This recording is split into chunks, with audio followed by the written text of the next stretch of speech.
तव्हांजो हुते स्वागत आहे। संगीता यानी असांजा हाणे हेमा अरोड़ा थी विया आहिनि न। हाँ तव्हांजे हुते त संगीता तव्हां नालो चेंज करे छॾियो, हाणे ग्लोबल नालो तो सिंधीअ खणण ते में अचे।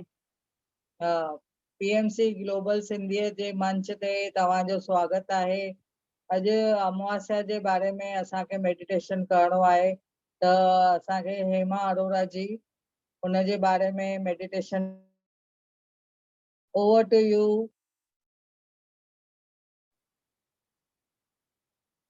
म्यूट है, म्यूट। थैंक यू दीदी, मुखे इन मंच ते आमंत्रित करण लाइ। सभिनी को पहले मां पितामह पत्री खे दिल सां नमन करे मेडिटेशन इते शुरू थी करायां। डायरेक्ट मेडिटेशन ही शुरू करायां।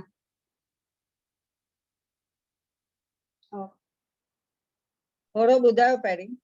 अच्छा, अॼु मां अमावस्या ते मेडिटेशन अमावस्या जे बारे में थोड़ो ॿुधाइण थी चाहियां। अॼु सावन जी अमावस्या आहे। अमावस्या और पूर्णिमा ते कॉस्मिक एनर्जी असांखे ब्रह्मांड में ॾाढी मिलदी आ, ऊर्जा इलाही हाई हूंदी आ।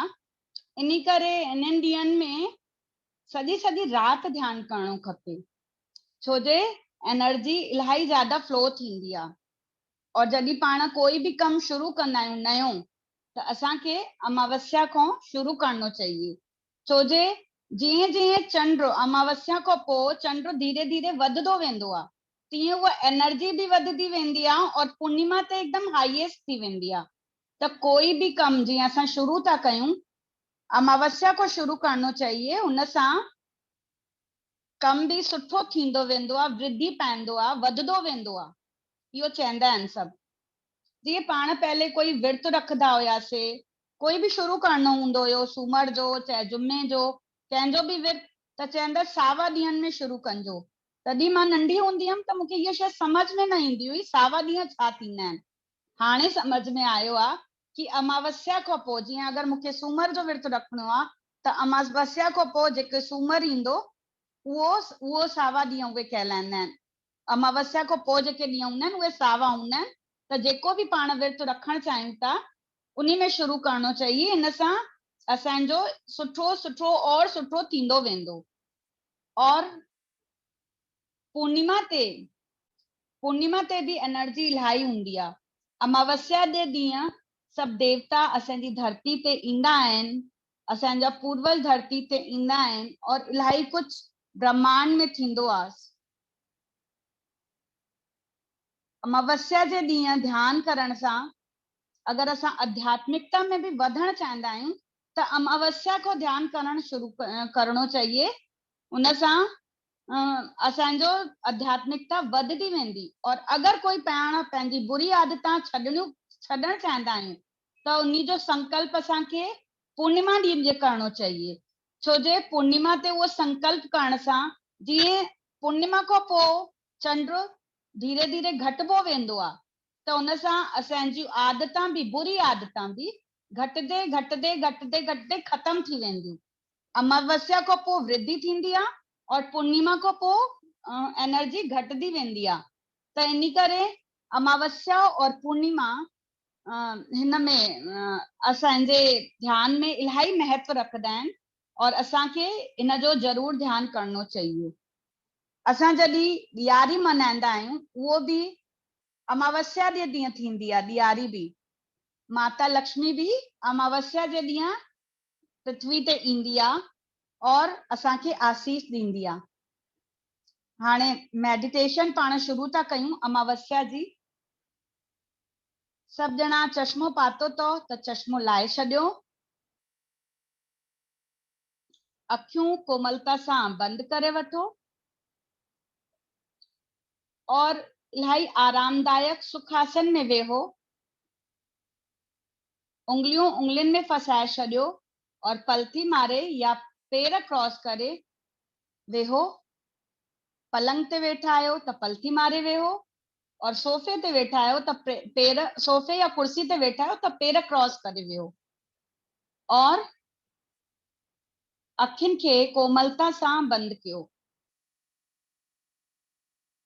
कोई विचार न, कोई सोच न, कोई भी मंत्र जाप न।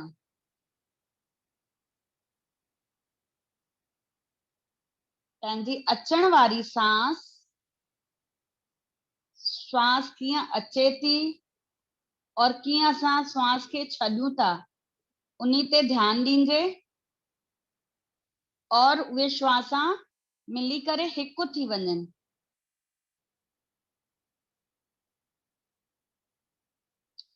अंदर अचण वारी श्वास और ॿाहिरि वञण वारी श्वास, उहे ॿई मिली करे हिकु थी वञनि।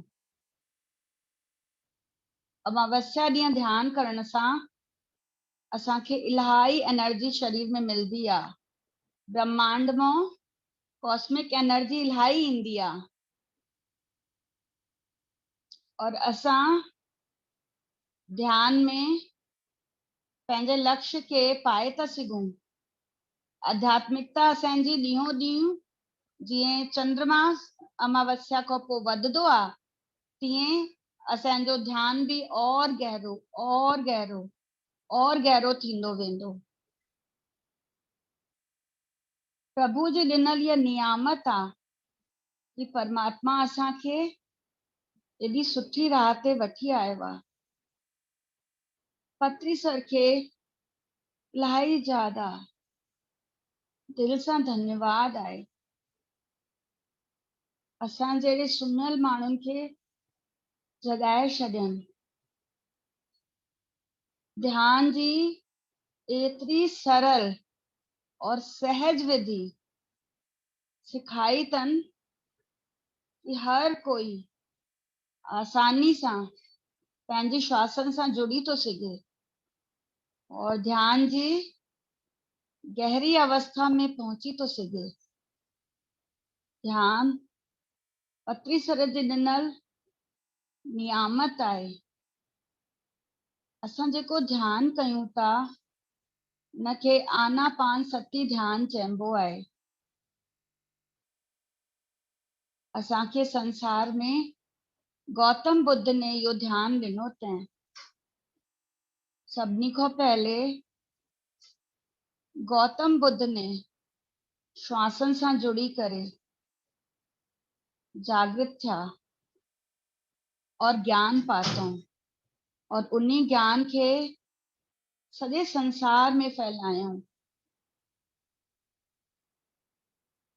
हिन जीवन में पत्री सर ने असांखे ये ध्यान सिखायो आहे। करोड़नि माण्हुनि खे जगायो तन।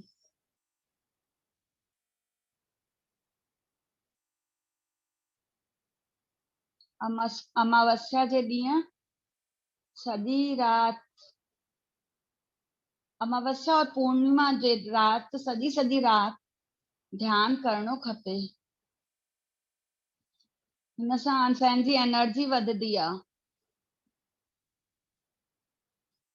और असां पंहिंजी गोल खे, लक्ष्य खे निर्विघ्न रूप सां पाए था सघूं। कोई भी नयो बिजनेस शुरू करणो हुजे या कोई भी नई आदत सुठी शुरू करनी आहे त अमावस्या खां पोइ कजे। चवंदा आहिनि अमावस्या जे ॾींहुं शुरू करण सां जीअं जीअं चंड वधंदो आहे तीअं तीअं असांजो बिजनेस भी वधंदो वेंदो। असां में सुठियूं आदतां वधदियूं वेंदियूं।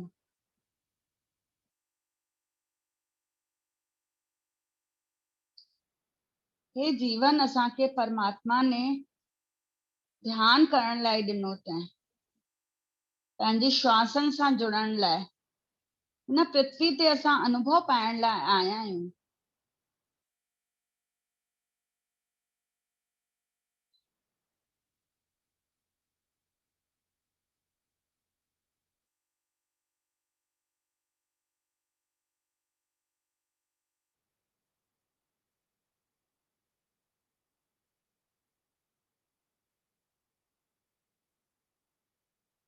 अमावस्या जे ॾींहुं ध्यान करण सां कॉस्मिक एनर्जी ब्रह्मरंध्र सां प्रवेश कंदी आहे और असांजे शरीर में ईंदी आहे।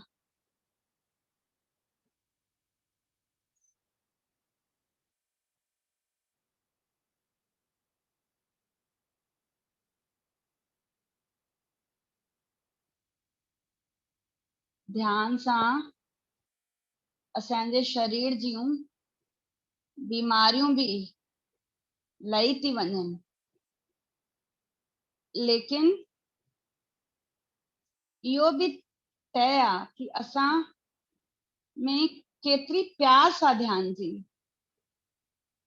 जीअं असां पंहिंजी कंहिं बीमारी खे हटाइण था चाहियूं त असांखे तत्परता सां और ज्यादा से ज्यादा ध्यान करणो खपे। केवल ये ना ध्यान में बस वेठा आहियूं नाले लाइ और विचार था हलनि, विचार बिल्कुल भी ना हलना खपनि। मानव नेचर आहे, विचार त हलदा ई। हिक ॾींहं में लगभग 60,000 विचार ईंदा आहिनि मानव मस्तिष्क में, लेकिन जॾहिं भी विचार अचनि त असांखे ध्यान पंहिंजी श्वासन ते लॻाइणो आहे। अचण वारी श्वास और वञण वारी श्वास ॿई मिली करे हिकु थी वञनि। कोई भी सोच ना, कोई भी विचार ना।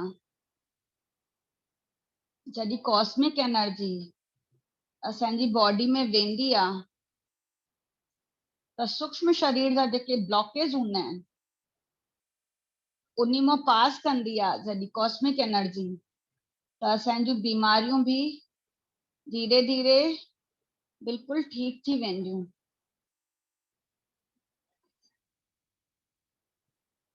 ध्यान सां गॾु असांखे स्वाध्याय भी करणो खपे और साथ ही साथ सज्जन सांगत्य भी करणो खपे।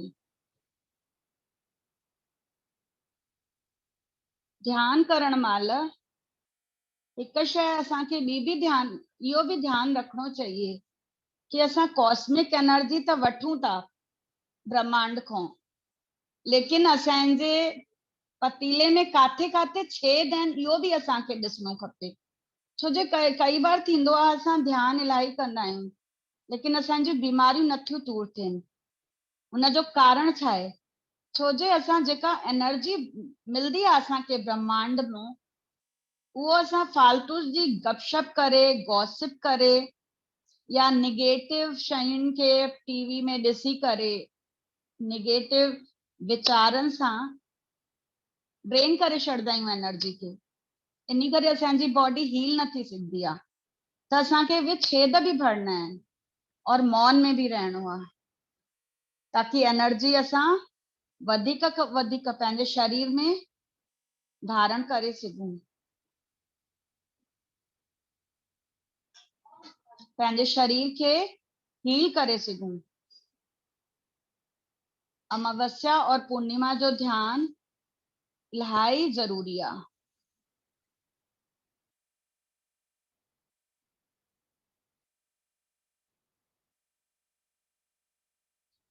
असां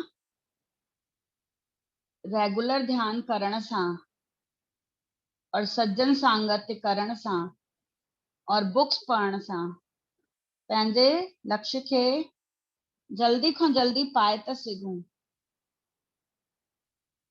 असांखे पंहिंजे विचारनि ते भी कम करणो आहे।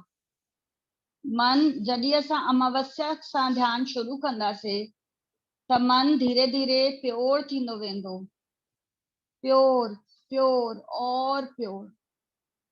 सब जो भलो, सारे जगत जो भलो, सब जो कल्याण थिए, साजो संसार खुश रहे।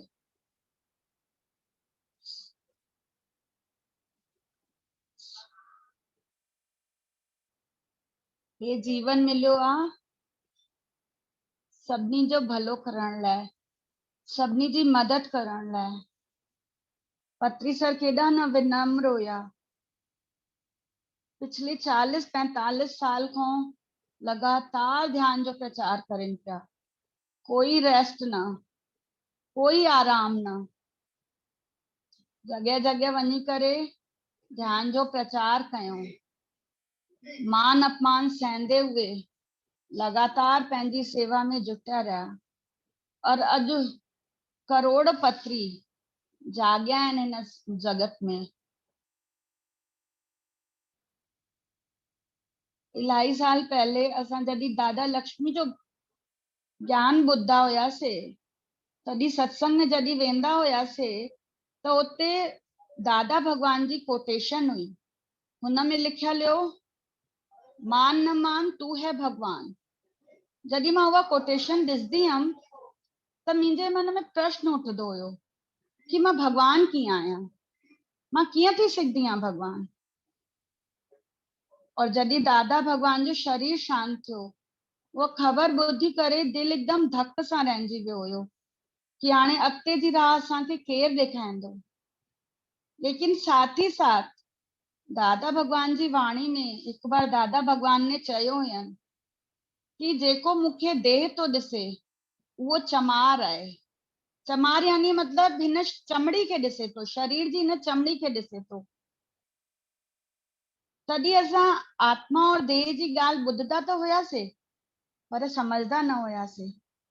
जॾहिं पत्री सर जे ध्यान में आयमि तॾहिं एहसास थियो कि मां आत्मा आहियां, देह न आहियां। दादा भगवान जी वाणियुनि जी क्लियरिटी पत्री सर जे ध्यान में अचण सां पोइ समझ में अची वई। त इन करे लॻे पियो कि ज्ञान त असांजो काफ़ी पहले शुरू थी वियो हुयो, लेकिन सम्झ में वो हाणे तो अचे।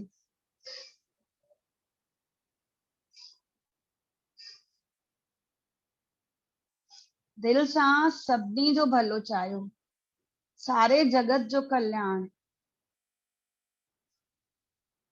सर्वे भवन्तु सुखिना, सर्वे संतु निरामया। सब सुखी रहें, सब स्वस्थ रहें। जीवन जे प्रति भी असांखे दया करनी आ।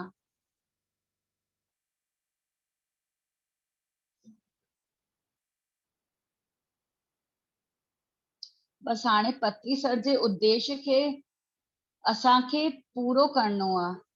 पत्री सर जो जेको संकल्प हुयो, घर घर में ध्यान पहुंचाइण, जेसिताईं शरीर में प्राण आहिनि इनखे कोशिश करे जरूर फैलाईंदासीं।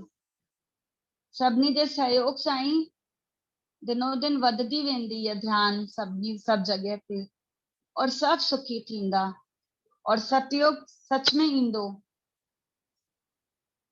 जॾहिं सब खुश रहंदा, सभिनी जे दिलनि में सभिनी जे प्रति प्यार हूंदो, कोई छल कपट जी भावना न हूंदी।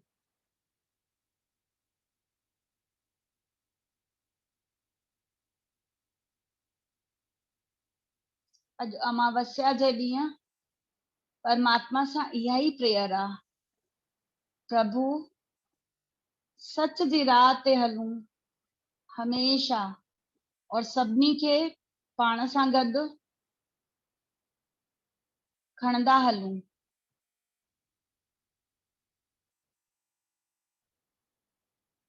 प्रिया दीदी, अब आप थोड़ा बोल दीजिए।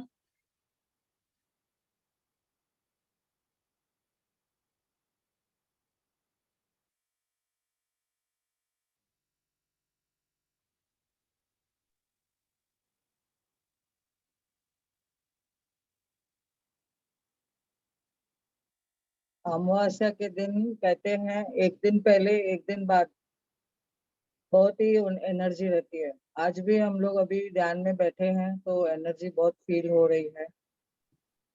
ध्यान करते करते सुने, चालू ही रखिए।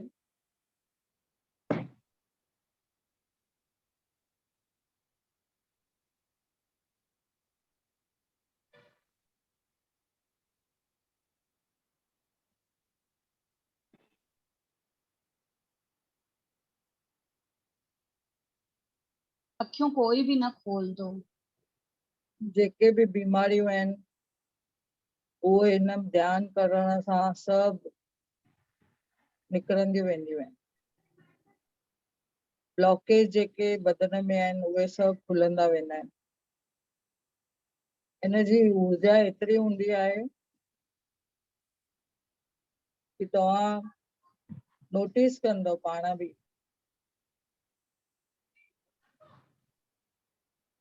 कहिड़े बि बदन जे पार्ट ते कंहिं महिल सूर आहे या कोई तकलीफ़ आहे त उनखे पाण इहे ध्यान में वेही जॾहिं एनर्जाइज कंदासीं त उन सां उहे सभु ब्लॉकेज बि खुली वेंदा आहिनि।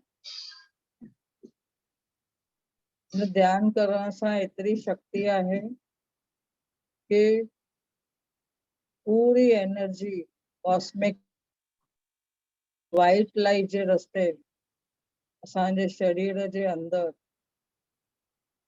पार कंदी आहे। इहा वाइट लाइट कंहिं महिल ॾिसंदव त रंग बिरंगी थी वेंदी आहे, बदिलजंदी रहंदी आहे। कंहिं महिल गोल्डन कलर, कंहिं महिल ऑरेंज कलर, कंहिं महिल ॾिसो ब्लू कलर। अहिड़े नमूने ब्लू कलर बि पास थींदी थींदी पूरे शरीर जे अंदर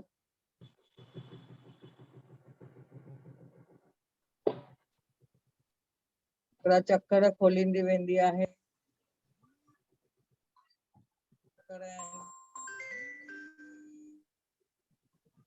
सहस्र चक्कर आहिनि उहे खुलंदा वेंदा आहिनि। रोट चक्कर, हार्ट चक्कर ते आहिनि। धीरे धीरे सभु चक्कर, 7 चक्कर असांजा जेके बॉडी जा आहिनि पूरा खुली वेंदा आहिनि। उनमें एतिरी ऊर्जा हूंदी आहे कि चक्करनि जे मथां उनजो तमामु वधीक इफेक्ट थींदो आहे। असांखे उहा ई रोशनी बि नज़र ईंदी आहे। जीअं मूलधारा चक्कर खे ॾिसंदासीं त बेस ते उते ॻाढ़ो चक्कर नज़र ईंदो।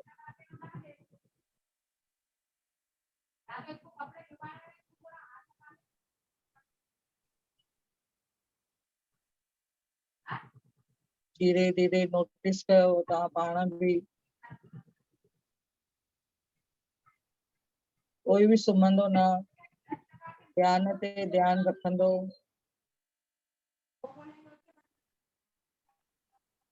सांसनि ते ध्यानु ॾींदासीं।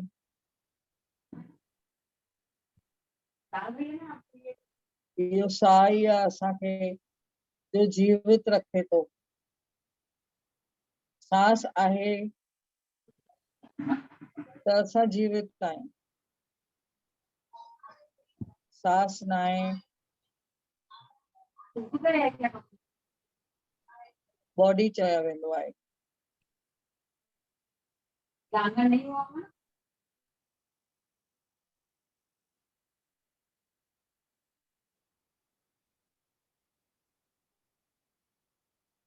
सांसनि ते ध्यानु ॾींदा वेंदा,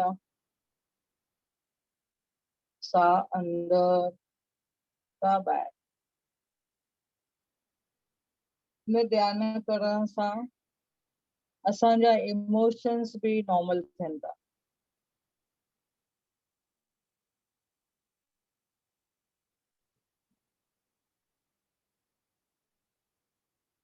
गुस्सो घटिजंदो आहे। उन सां गॾु मन शांत थींदो आहे।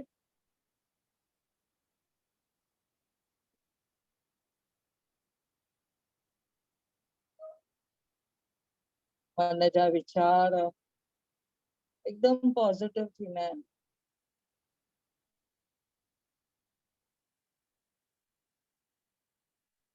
सभई वननेस में अची वेंदा आहिनि। सभु कोई हिकु लॻंदो आहे।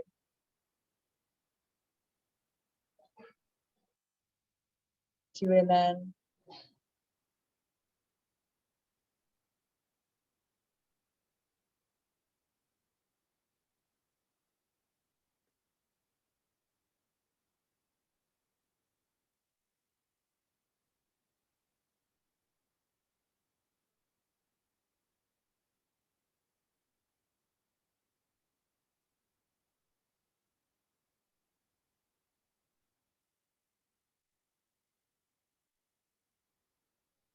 जॾहिं असां ज़मीन ते वेही करे अगर मेडिटेशन कंदासीं, ध्यान कंदासीं, त धरती माता जी गोद में जीअं वेही करे उन सां असांखे तमाम एनर्जी मिलंदी आहे, कॉस्मिक एनर्जी जेका मिलंदी आहे वो वधीक महसूस थींदी आहे। अगर इन मौके ते असां ॿाहिरि गार्डन वञी करे बि विया त उनमें बि ऊर्जा वधीक मिलंदी आहे।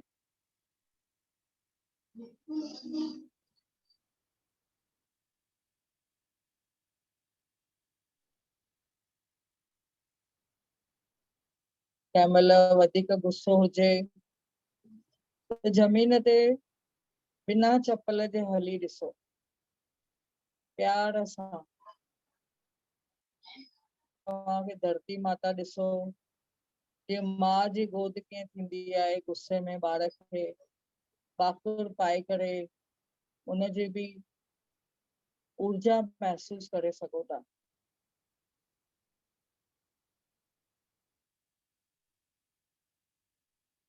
कंहिं महिल ॾिसो ईअं फील करे सघो था पाणीअ जे झरने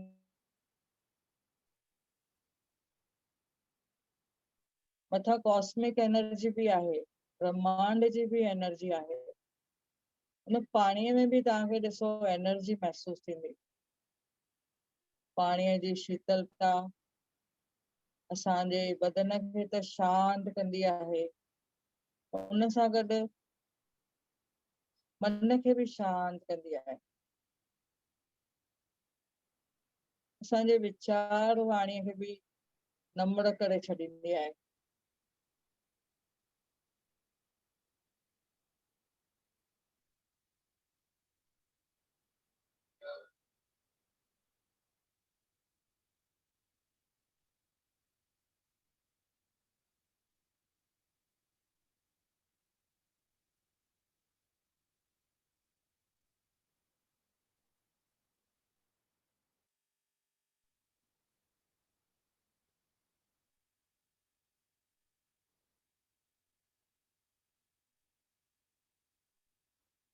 सभई सांसनि ते ध्यानु ॾींदा, ईंदड़ सांस और वेंदड़ सांस ॿिन्ही खे नोट कंदा वेंदव।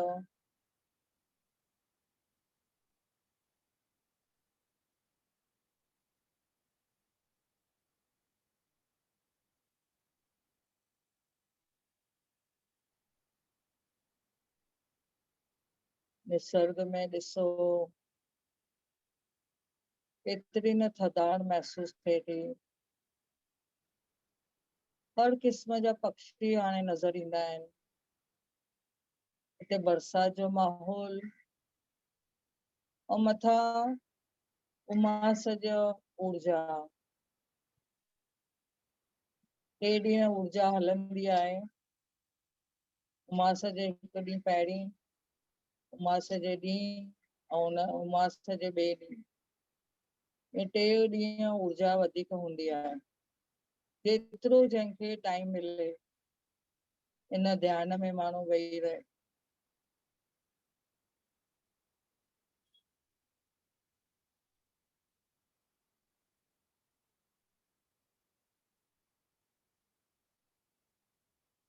जीअं जीअं ध्यानु कंदासीं तीअं तीअं असांजे मन जा हिकिड़ा हिकिड़ा लेयर खुलंदा वेंदा आहिनि ऐं उन सां इंट्यूशन भी सुठी ईंदी आहे।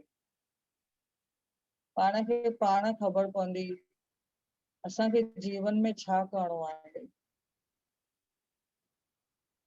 पॉजिटिविटी अचण सां असां अञा जीवन खे सुठे नमूने जी सघंदा आहियूं।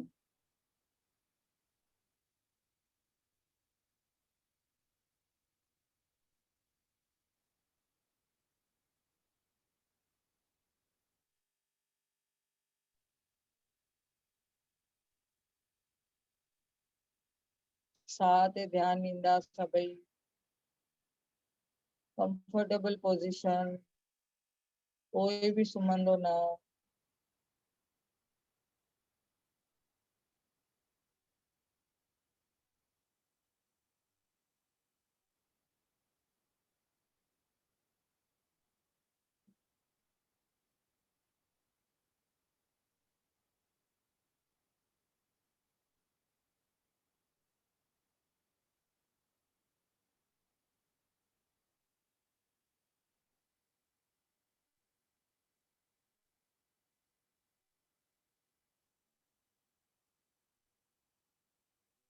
धीरे धीरे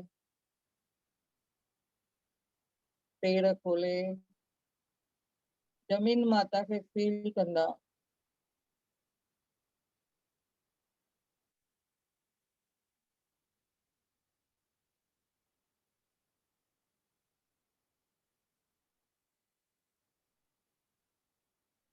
हथ खोले ॿई दिल ते रखंदा।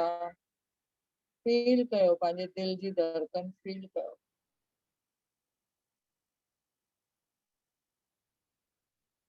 ॿई हथ अखियुनि जे मथां रखंदासीं।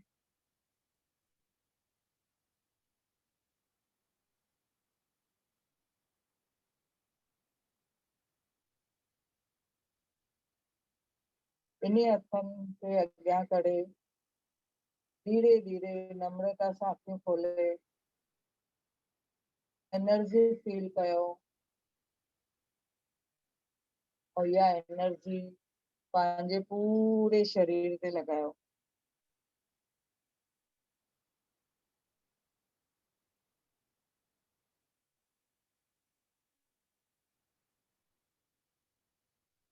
पाण खे बाक़ी पायो,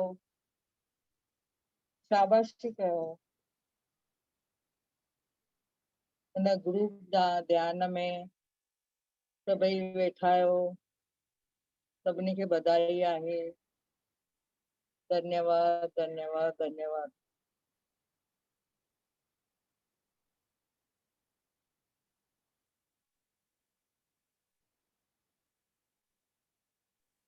रिकॉर्डिंग बंद कयो।